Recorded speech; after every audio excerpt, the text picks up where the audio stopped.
දිට්ටුවා සුලිකුණාට්ටුව හේතුවෙන් නිවාස අහිමි වූ පවුල් වෙත පිරිනමන රුපියල් ලක්ෂ 50ක දීමනාව ජනවාරි මාසයේ පළමු දින 10 තුළදී ලබා දීම ආරම්භ කරන බව ප්‍රවාහන මහා මාර්ග සහ නාගරික සංවර්ධන අමාත්‍ය විමල් රත්නායක මහතා පවසා සිටී.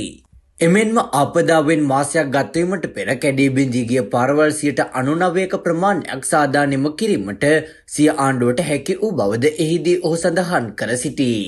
එහිදී වැඩිදුරටත් අදහස් දක්වමින් අමාත්‍යවරයා කියා සිටියේ නිවාස සම්පූර්ණයෙන්ම අහිමි වූ පුද්ගලයන් සඳහා වසරක් ගතවීමට ප්‍රථම තමන්ගේම නිවසක් සාදා ගැනීමට උදව් කිරීම රජයේ අරමුණ වන බවයි.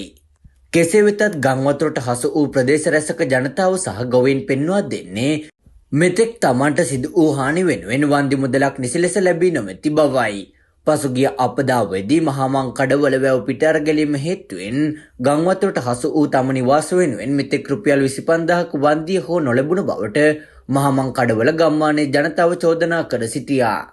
ගංවතුර හේතුවෙන් එහි නිවාස 150කට අධික සංඛ්‍යාවක් ජලයෙන් යට වී තිබුණා.